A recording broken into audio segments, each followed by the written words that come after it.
Programa 29. Instituciones revolucionarias y desarrollo económico. En este programa analizarán la conformación social de los grupos revolucionarios y su influencia en la promulgación de la Constitución de 1917. De acuerdo con lo establecido en el Plan de San Luis, el levantamiento armado para derrocar al gobierno del general Porfirio Díaz debería iniciar el 20 de noviembre de 1910. Francisco I. Madero, quien encabezaba el movimiento revolucionario, expresó entre sus demandas la necesidad de una mayor participación política y el respeto a la Constitución de 1857. Aunque en un primer momento el general Díaz pretendió combatir a los descontentos, finalmente el movimiento lo obligó a presentar su renuncia y exiliarse en Europa. En octubre de 1911, Madero fue electo presidente. Su gobierno se caracterizó por el intento de conciliar con los porfiristas y de solucionar algunas demandas sociales, pero sin la profundidad y urgencia con que eran expresadas por algunos grupos como los zapatistas. Después del optimismo inicial, el gobierno maderista tuvo que enfrentarse a la oposición de diversos grupos y en menos de 2 años fue derrocado por un golpe de Estado. La Revolución Mexicana es importante como acontecimiento histórico. La Revolución Mexicana funda al siglo XX mexicano.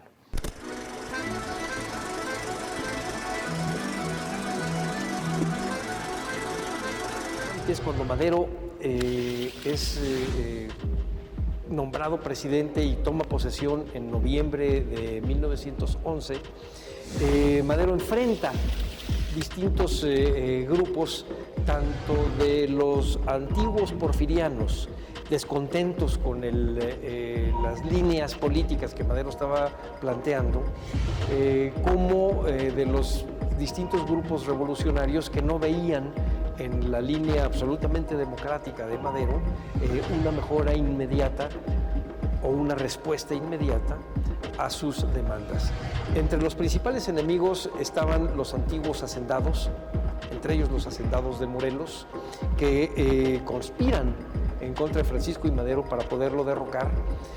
Están también los grupos de rancheros y arrieros orozquistas, que están descontentos porque no obtuvieron de la revolución los puestos políticos que ellos esperaban obtener, pero también están grupos como el de Zapata, que firma el Plan de Ayala en noviembre de 1911, apenas 20 días después de que Madero toma posesión, porque Madero no inicia un proceso de revisión y de reivindicación de los pueblos ante pleitos legales contra las haciendas en favor de las tierras de los pueblos que habían estado metidas en los juzgados desde probablemente mediados del siglo XIX. Es decir, son los grupos que no ven que Madero les esté respondiendo. También Madero abre a la democracia absolutamente, y hay una serie de grupos en la prensa, en el Congreso, que se dedican a atacar la figura de Madero, a denostarla, a hacerlo parecer que era un loco o que era un ingenuo o que había sido un error haber votado por él, y entonces están manejando su imagen y empequeñeciéndola, de tal modo que para febrero de 1913 un pequeño grupo de militares le prepara un cuartelazo y en este cuartelazo obligan a Madero a renunciar junto con su vicepresidente y obligan a las cámaras a aceptar la renuncia del presidente. Este cuartelazo había sido originalmente encabezado por Bernardo Reyes, que muere también el 9 de febrero de 1913, por Félix Díaz, Manuel Mondragón, y después Victoriano Huerta traiciona la confianza que le había dado Madero y entonces le hace un golpe, lo apresa y lo manda a asesinar. Pero es entonces la gran propuesta democrática de Madero, el que todo mundo tuviera voz y el tratar de complacer y dejar que los demás, aunque estuvieran en contra de él, dijeran lo que pensaban, lo que causa el fin de su gestión. La llegada a la presidencia de la República del general Victoriano Huerta, tras el asesinato del presidente Madero y del vicepresidente José María Aquino Suárez, generó descontento entre los grupos en armas. Los villistas con centro de operaciones en Chihuahua y los zapatistas en Morelos no reconocieron al gobierno de Huerta y se dedicaron a combatirlo por todos los medios. En el estado norteño de Coahuila, el gobernador Venustiano Carranza encabezó un nuevo movimiento que se autodenominó constitucionalista porque tenía la Constitución de 1857 como su bandera, cuyo propósito principal era derrocar al general Huerta. A pesar de que estaban unidos en el propósito común de vencer a Victoriano Huerta, entre los revolucionarios existían notorias diferencias que más adelante serían motivo de nuevos conflictos.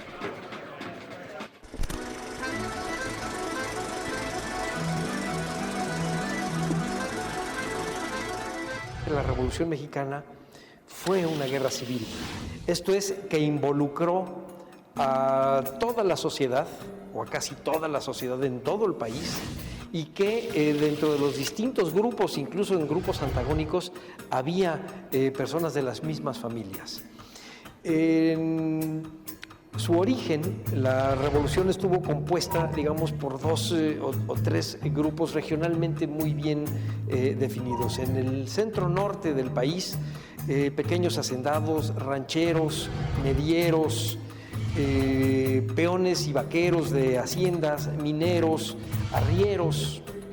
En el parte norte oriente del país también había hacendados un poco más ricos con sus trabajadores, mineros, pequeños comerciantes, políticos de los pueblos locales.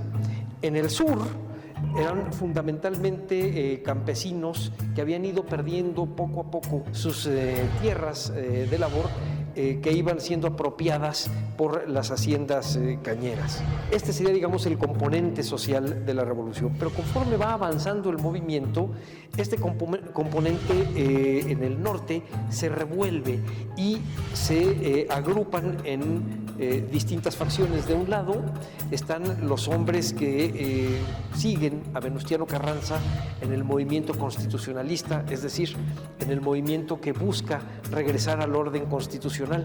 Por otro lado están los seguidores de Francisco Villa, que socialmente son muy parecidos a los que están en el grupo de Venustiano Carranza, pero estos seguidores de Pancho Villa buscan reivindicaciones sociales y agrarias y la fundación de las colonias militares, que es un desdoblamiento de una antigua idea de los pueblos militares del periodo virreinal, y que se pelean por saber a quién es leal y a quién se obedece con Venustiano Carranza. En cambio, en el centro sur de México, a través del caudillaje de Emiliano Zapata, están los grupos netamente agraristas, y al cual se le van sumando grupos de anarquistas y anarcosindicalistas, de antiguos militantes del Partido Liberal, de estudiantes de medicina, de estudiantes de ingeniería, que van a dar a las filas de Zapata una vez que Victoriano Huerta toma el poder y que obliga a los revolucionarios a luchar de frente y sin ningún ambaje y más allá de las facciones contra el ejército federal de Huerta. El gobierno de Victoriano Huerta llegó a su fin en 1914, apenas un año después de que accediera al poder. El enemigo común que unificó a los diversos grupos revolucionarios había sido eliminado y las diferencias entre ellos se hicieron más evidentes. Para discutir el rumbo que debía tomar la revolución, los dirigentes de los diferentes grupos acordaron reunirse en la ciudad de Aguascalientes en 1915. Este intento, conocido como la Soberana Convención de Aguascalientes, resultó en un fracaso e inició la lucha armada entre ellos. De un lado se encontraban los zapatistas y los villistas, que respaldaban el gobierno de la convención y sostenían una reforma agraria radical. Del otro, los constitucionalistas, que buscaban colocar a su líder, Carranza, en la presidencia de la República y se inclinaban por un reparto de la tierra moderado. El triunfo militar de los constitucionalistas en 1915 dio a este grupo el control sobre los poderes federales. Como primer jefe del ejército constitucionalista, Carranza convocó a la formación de un Congreso Constituyente. De las deliberaciones en el Congreso surgió una nueva Constitución que fue promulgada el 5 de febrero de 1917. En ella se buscó dar respuesta a algunas de las demandas de los grupos revolucionarios.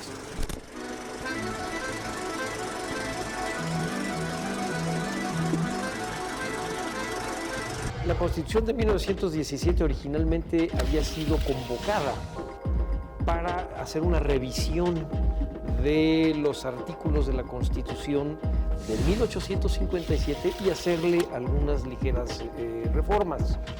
La intención de Venustiano Carranza con esta convocatoria era fundamentalmente actualizar los elementos políticos de la Constitución.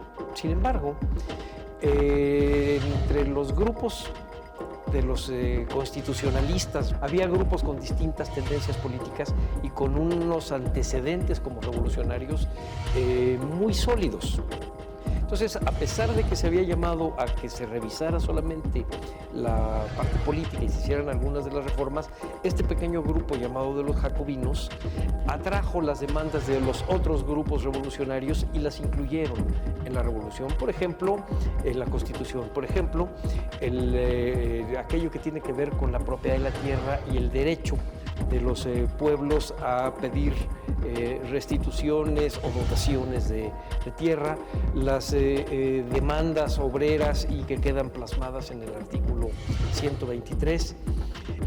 También se discute el alcance real de la educación pública, en donde se marca muy claramente que debe ser gratuita, obligatoria y laica, y que se maneja ya como una obligación prioritaria del Estado, o el artículo 130, en donde establece con más claridad la separación entre la Iglesia y el Estado y la participación regulada de las iglesias, no solamente de la católica, de las iglesias en la vida política nacional. De la Revolución Mexicana deriva la idea de democracia como uno de los puntos fundamentales del quehacer político de los mexicanos.